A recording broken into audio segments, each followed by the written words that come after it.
This lecture will cover controversial issues in public history.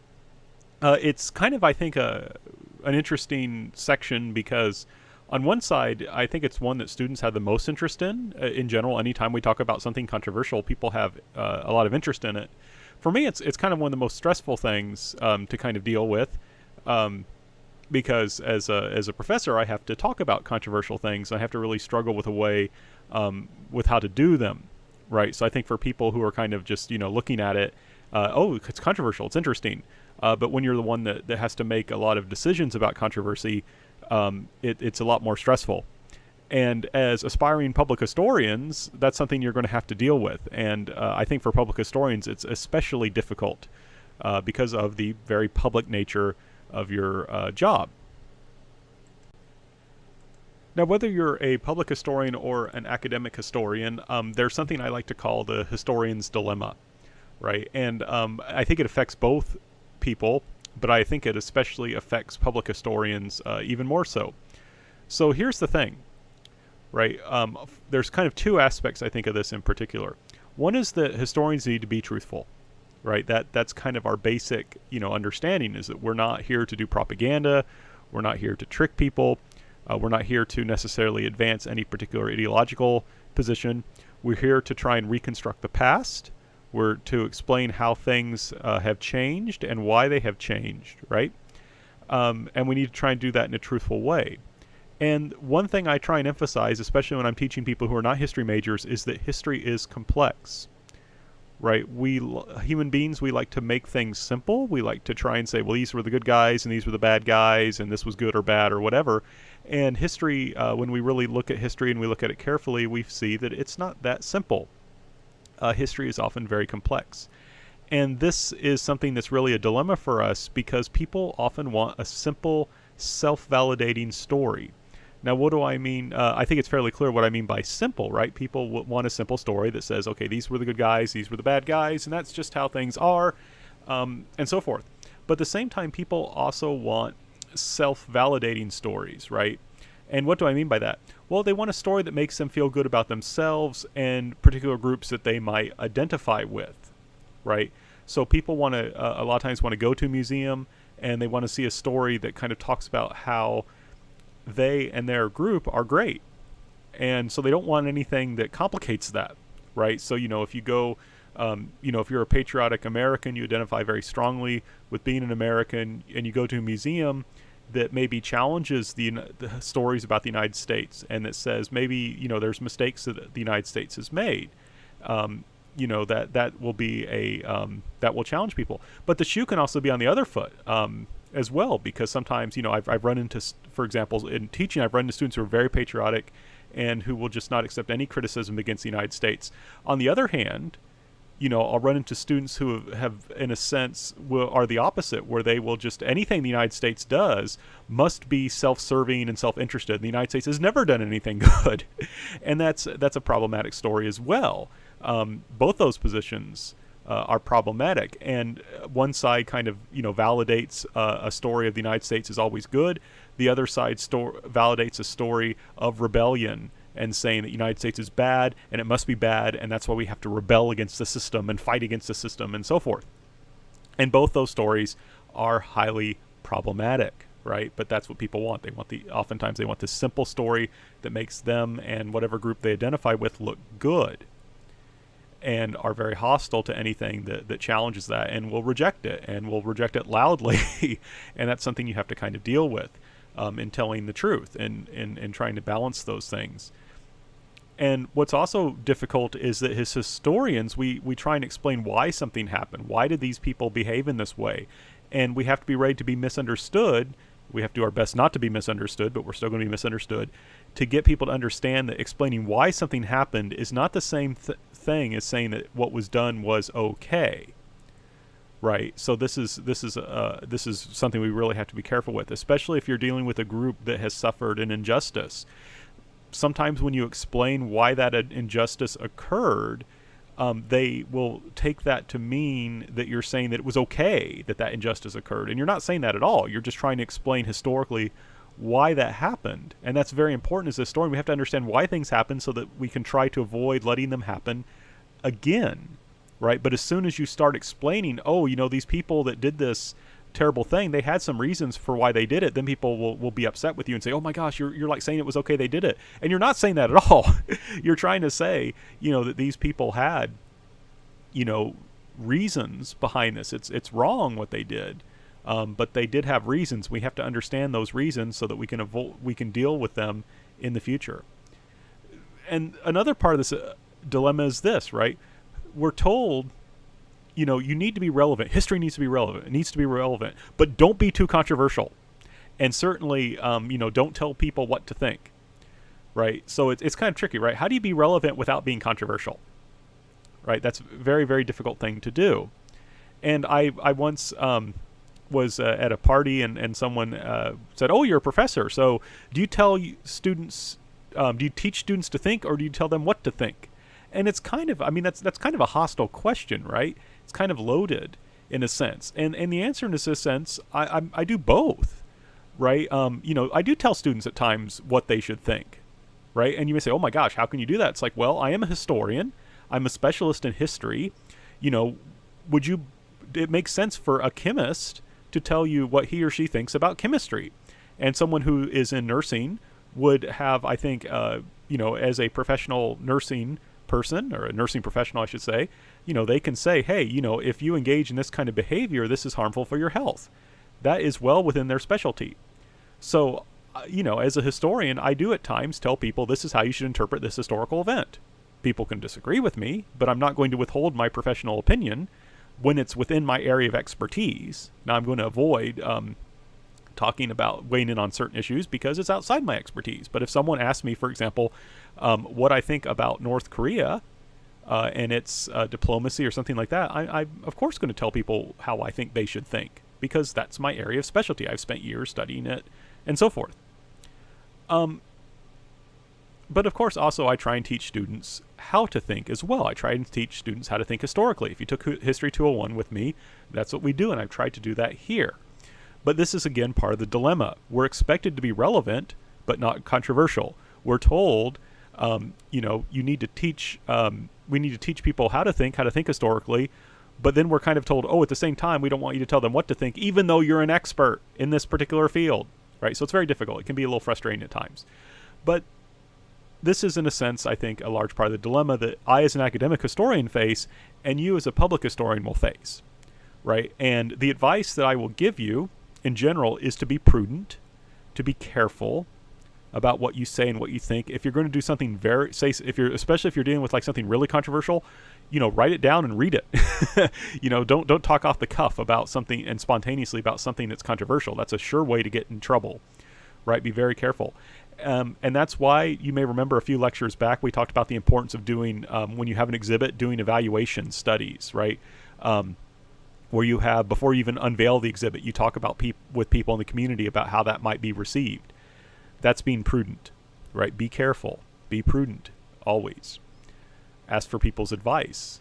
But also, what's key too is to know your material, right? If you're going to talk about something, you need to really know what you're talking about. The easiest way to get into trouble is to start talking about something you don't know.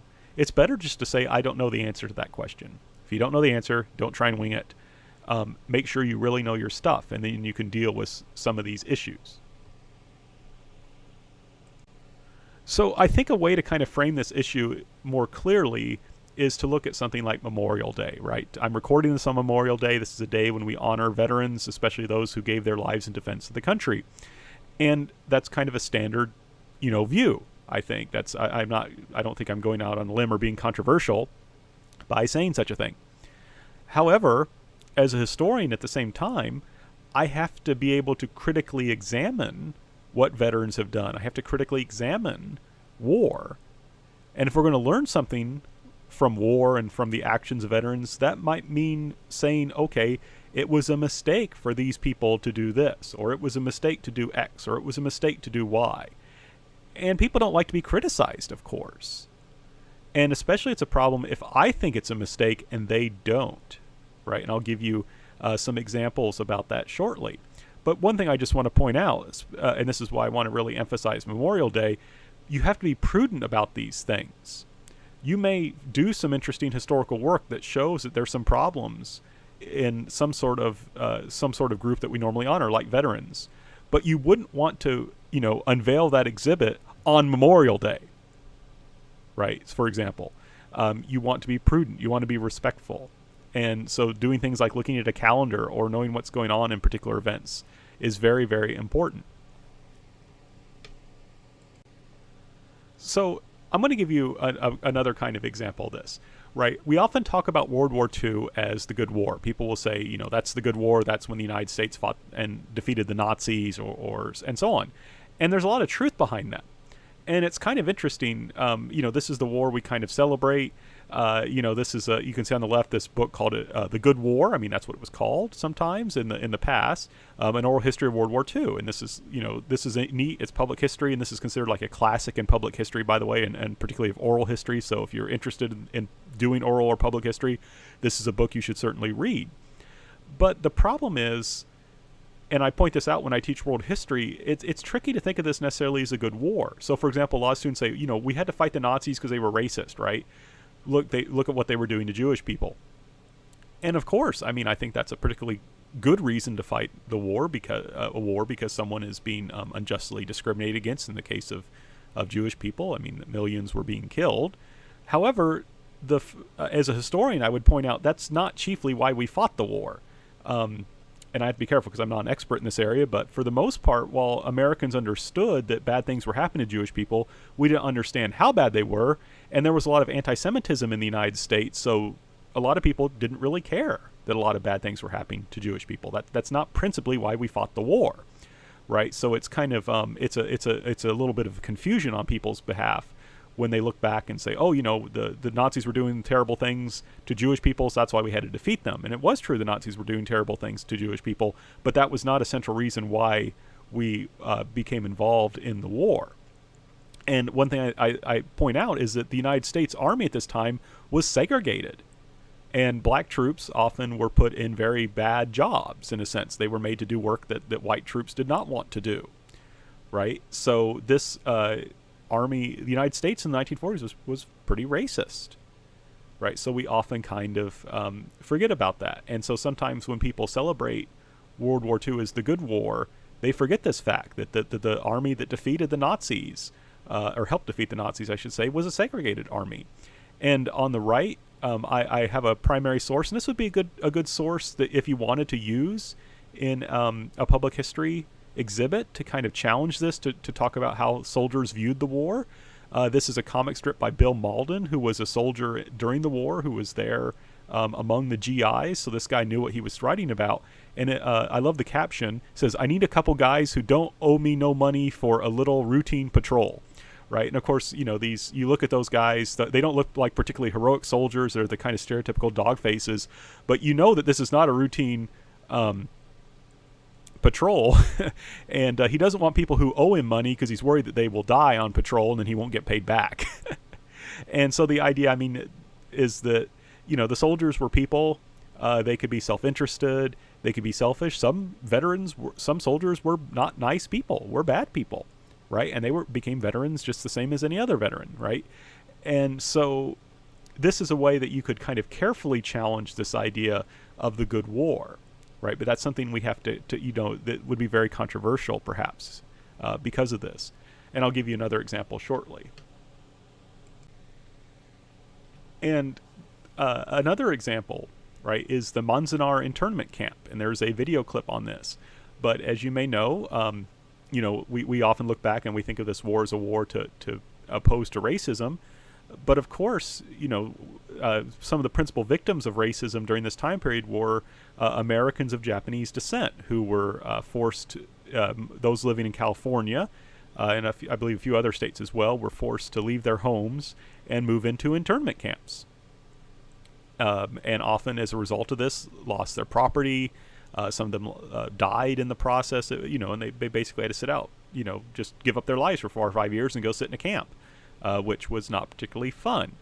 I do include, though, this picture of basketballs because it's interesting that they chose, when they recreated the camp, they chose to not only recreate the basketball goal, they have basketball, so you can actually play basketball there, and it in a sense it's supposed to show the importance of sport in helping people to kind of deal with their difficult situation. But there's some young Japanese American ladies playing basketball. And also what's interesting too is that a large number of these Japanese Americans actually volunteered and joined the 442nd Division, I believe it was, or combat group I think. And we often look at this, and the stories told us, look how these people were treated badly, but then they went on ahead and volunteered because they were so loyal. And that was certainly true. But the story is also a lot more complicated because there were arguments in the camp over whether they should volunteer or not. And there was still, the Japanese American community was split between people who did volunteer and people who didn't. And they were often very critical of each other. But we have a video clip that's going to kind of look at this difficult, how do you tell this story about this kind of past American racism? How do you deal with this in a way that's constructive?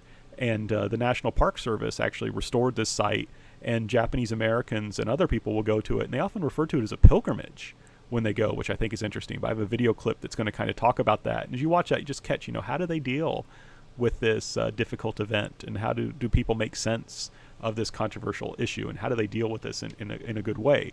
And a large part of this this section is meant to help you think through, that this stuff is useful, it's important to know, but how do I deal with this controversial stuff in a good way? And I think this is an example of how you can do that.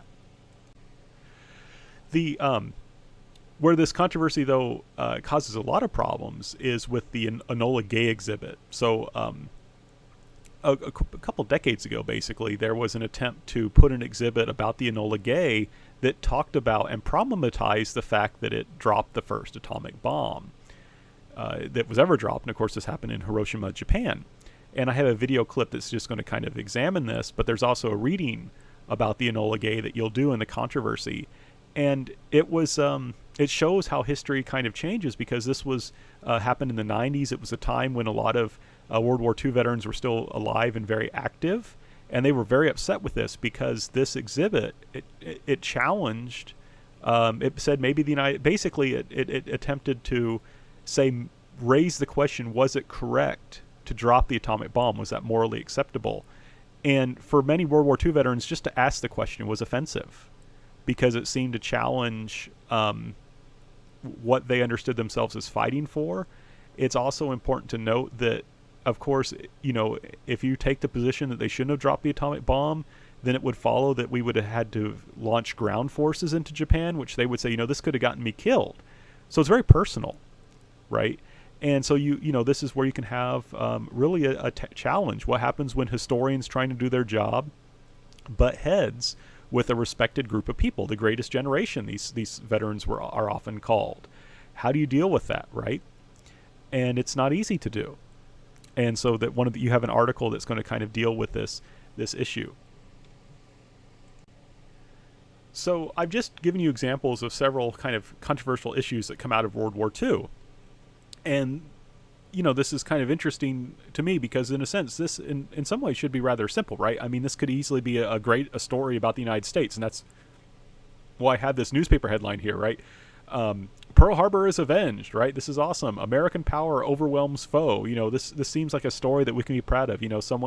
We were attacked unjustly. We fought back. We're awesome, right?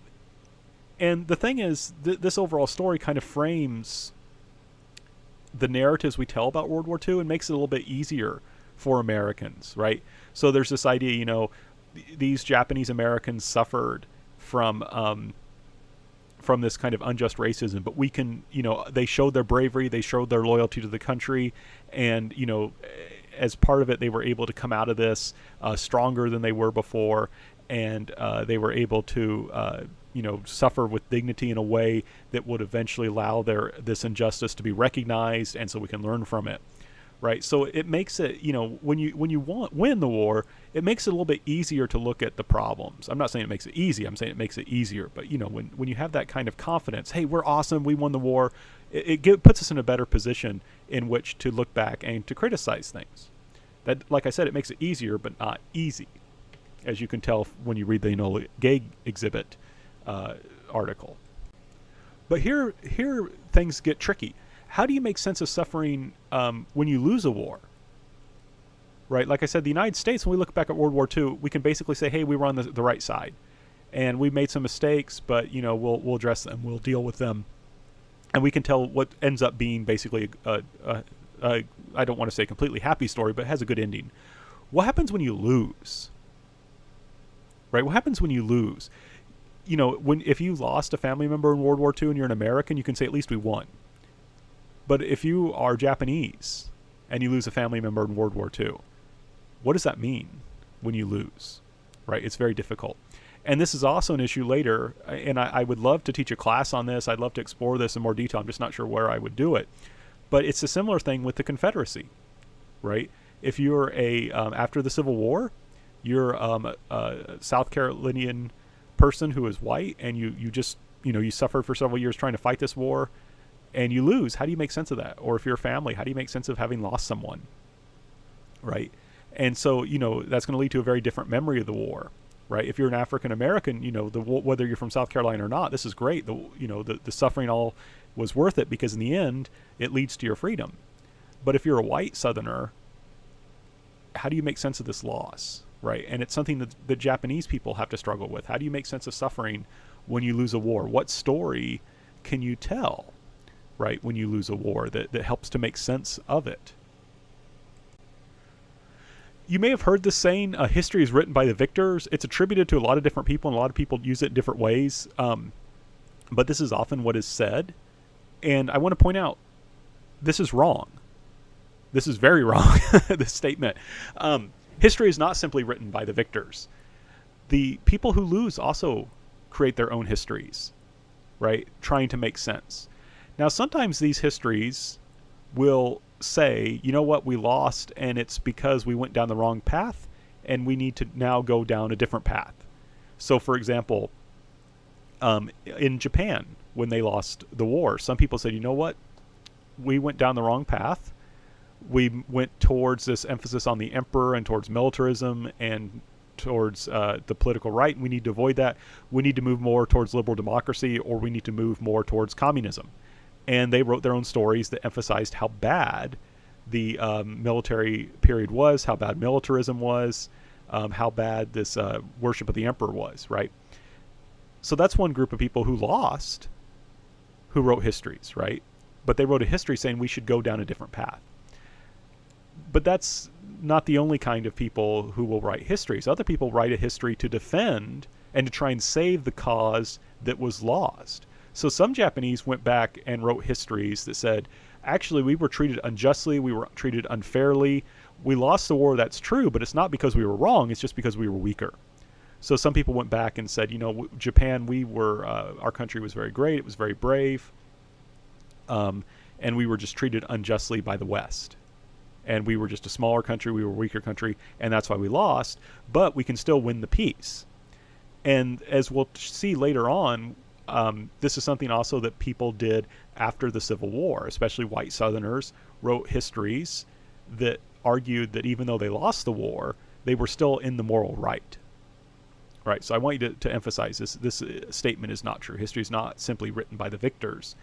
Some people who lose the war said, yeah, we lost, let's go down a different path. We'll figure out why we lost. We must have been wrong. Let's go down the right path now. Whereas others say, nope, the old path was always correct. It was always right. We lost, and we lost unfairly and unjustly. And I want to give you kind of an example, and there's going to be a few videos on this to watch. They're all short. But one of these is what's called the Yasukuni Shrine. And the Yasukuni Shrine was built in Japan in the 19th century to honor war dead, especially to honor the Japanese dead who died in the attempt to restore the emperor to power, right? That happened in the 19th century. And according to Japanese traditional religion, after people die, they can become spirits, what are called kami, and they often stay very close to the living and can actually defend and protect the living.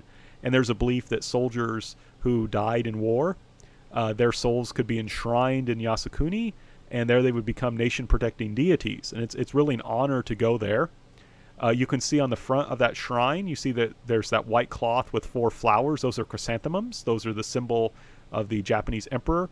And the Japanese emperor bows to no one because he's a living god, except for the souls at Yasukuni. So it's considered a great privilege to be enshrined there. And that's one way that Japanese people made sense of death, of suffering, was this belief, even though my father or my husband or my brother died, or his soul is here and is still protecting our country. Now, Yasukuni is a private shrine. It used to be public. It was run by the government, but no longer because of a separation of church and state that happened after World War II in Japan by the order of the Allies, particularly the United States. But you'll see from the videos there's controversies every now and then because some Japanese official will visit the shrine, and we'll talk more about why that's controversial shortly. But if you go to the shrine, and I've been there, I believe, twice. I can't remember if it's 2 or 3 times, but at least twice. And you'll see monuments that should not surprise you, right? Not only is there a shrine, but here you have a monument to war widows, to women who lost their husbands and had to march bravely forward while taking care of their children. And there were a lot of war widows after World War II. So this is a monument that would have meant a lot to people.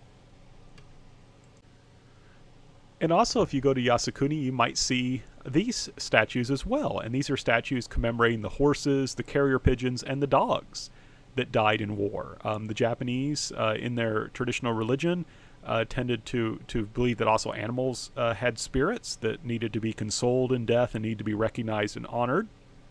And so not only are there these statues commemorating them, sometimes people leave offerings. One day when I was there, someone had actually put a bottle of water in front of one of the statues. And you could tell it was, you can look at those statues, they're not really designed to be standing around, and the water was a full bottle and was placed very carefully. So you could tell it was meant as an offering to the spirits of the animals that had died in war. So you may say, well, how is this controversial? Right? What's controversial about this? Right? It seems fine. You're remembering war dead. You're honoring the people and the animals who suffered because of war. This kind of makes sense. Well, this is where things get to be controversial.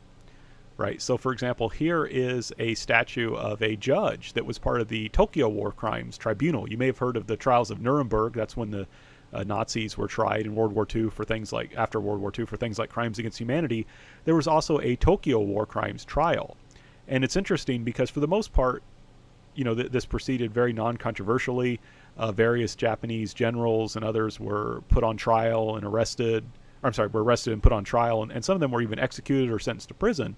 But at Yasukuni Shrine, there is a monument to a Indian judge who was part of this tribunal. And I mean, he was from Asia, Indian. He wasn't a Native American. He was from India. And he is talking about, he said that the trial was unjust. And some Japanese really jumped on this and said, see, we were treated unfairly, right? So their way of dealing with this kind of story, this controversial issue, right? Who was at fault for the war? Who is to blame for the war? They said, it's not us. We were forced in this war by Western imperialism. That's what forced us into this war. And so this is kind of their way of dealing with this story. And you can see from this picture, this is a picture of a kamikaze pilot who was of a kamikaze pilot who was active in the war. I mean, this is just general kind of representation. It's no one in particular. But they're honored, of course, as heroes. And you can tell, you had this nice description of the shrine. This is from its website, talking about the people who were enshrined there and emphasizing they are worshipped as venerable divinities.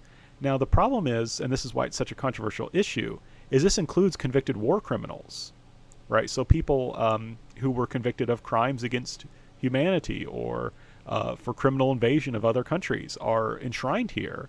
And also some Koreans and Taiwanese are enshrined there, and the families don't want them to be enshrined there. They said, these people did not volunteer to fight. They were forced to fight for the Japanese Empire. And the shrine priests refused to say, well, you can't possibly take someone out of the shrine. So they just had to stay there. So this is kind of tricky. This is where you can see kind of the controversial part of this public history, because you see this kind of connection between commemoration, but also trying to put forward a understanding of the war that says Japan is not at fault. And this became even stronger in 1985 when a museum was established, right? And this museum engages in what I would call revisionist history. Right now, revisionist history isn't necessarily bad. We have to continuously revise history as we find new sources, as we have to deal with new issues. We go back and we look at history again. History is always changing, even if it's already happened. The way we understand it and the way we apply it to the present changes. But this is really bad revisionist history, where basically they just tried to go through and argue that everything Japan did was right, nothing it did was wrong, and Japan was conspired against by Western imperialism and so forth. And just to give you one example. They argue that Japan liberated the Philippines, right, from Western imperialism, and that's highly problematic because the United States had promised that the Philippines would become an independent country by 1945. It was our colony. We had promised that. And we were making good on our promise. We were getting ready to leave in accordance with our promise. That was delayed because Japan came and took over, and you could see that the Filipinos were upset by this because they fought back.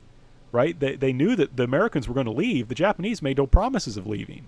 So the Filipinos, including my wife's grandfather, fought back against the Japanese. But they just don't recognize that. And they try and present this as a liberation. I'm like, you can do that in Indonesia. In Indonesia, the Japanese were welcomed, and the Indonesians did not fight for the Dutch because the Dutch had never promised they would leave.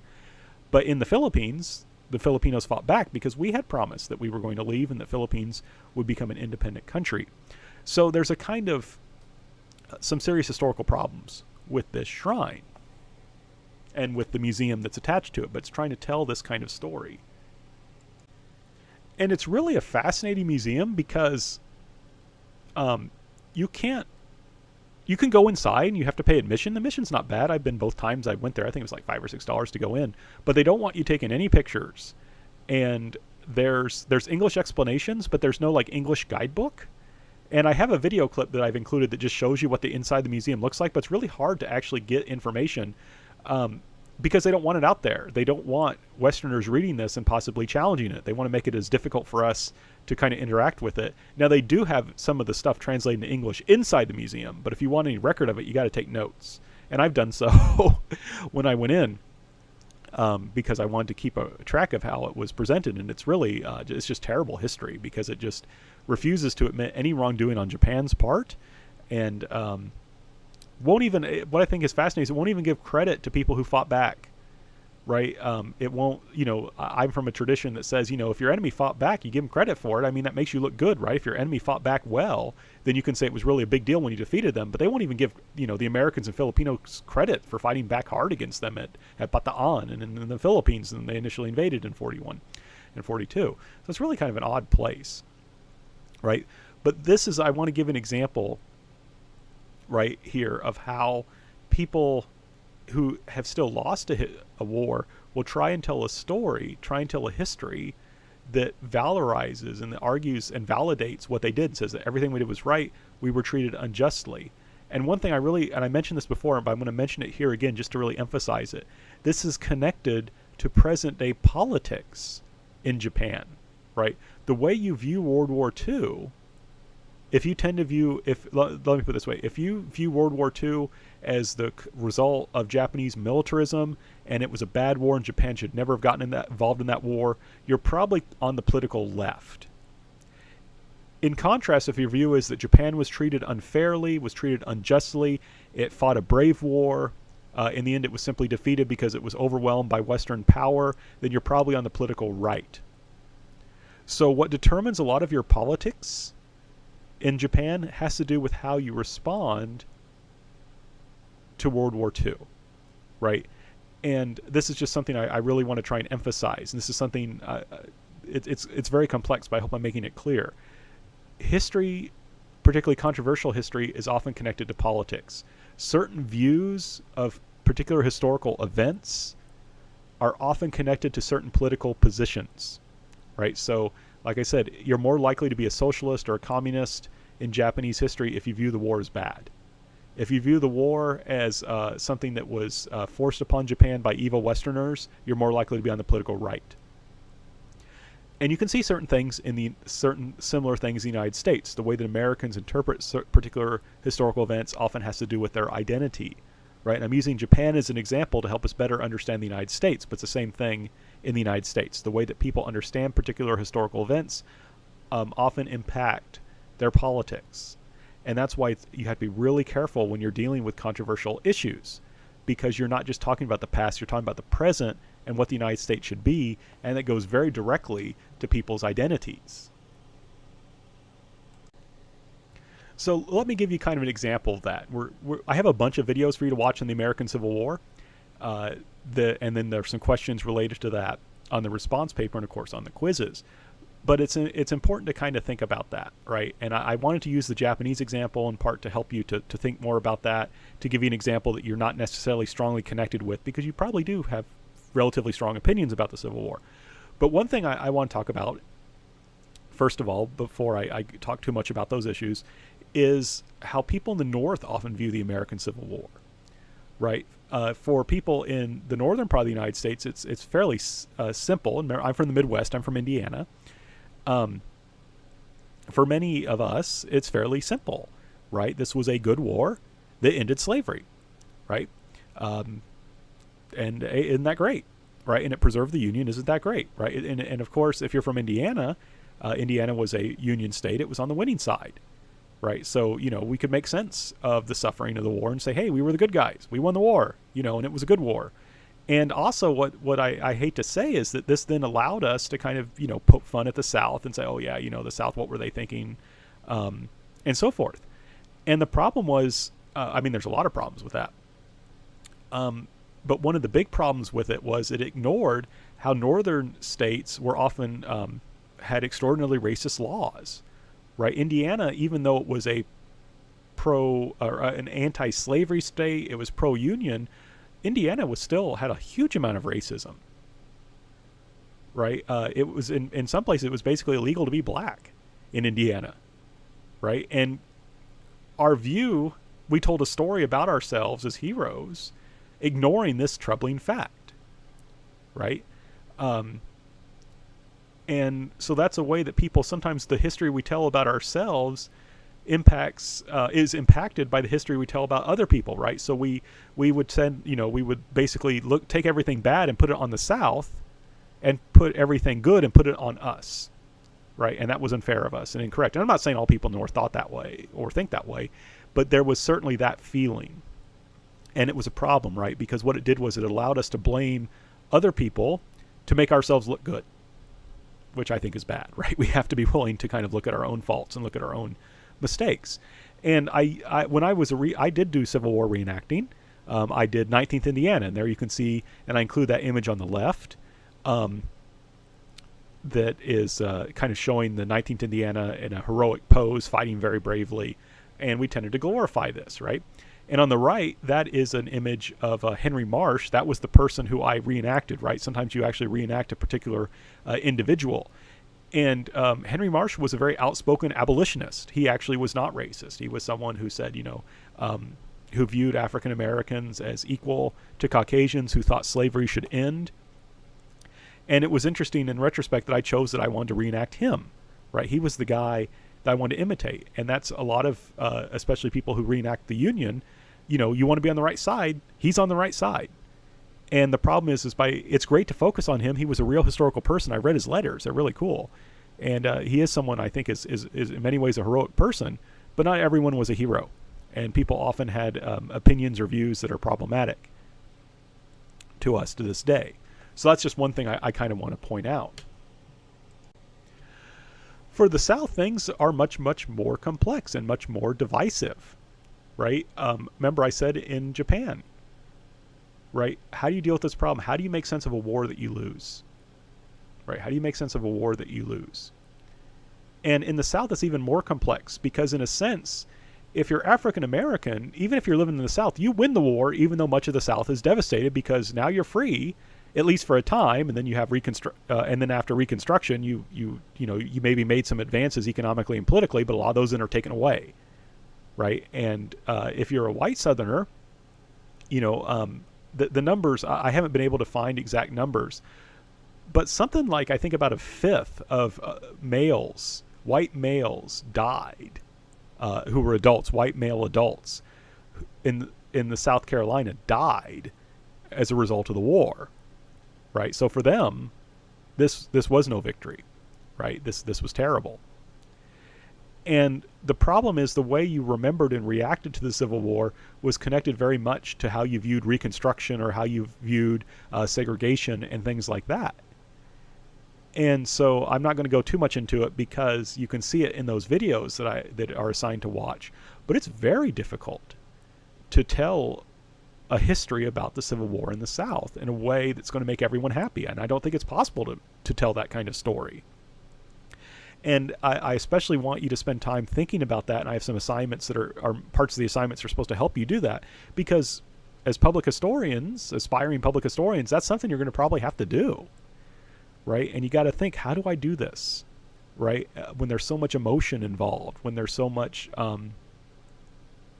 so many controversial issues involved, that's something you're going to really have to think about and wrestle with. And that's something I hope that this class will help you to do, right? To tell a story that can deal with controversy in a fruitful way, in a productive way, in a respectful way, while also recognizing you're not going to be able to make everyone happy. And whatever you do, someone's going to be upset, someone's going to complain. And this is very tricky for public historians because you have a public task in a sense, and you have a wider audience than us academic historians. So the videos for this, I think, are fairly self-explanatory. You can see them in the response paper. The only thing I wanted to add was that in this section, there's a want ad assignment. So I've added a couple of videos about careers. The video was kind of long, so I split it into 2 parts. And they're in folders because I didn't upload them onto YouTube. So if sometimes I do that because YouTube will be upset or think I'm trying to steal copyrighted material or something like that if I upload a video with stuff I got off YouTube. So I can't do that.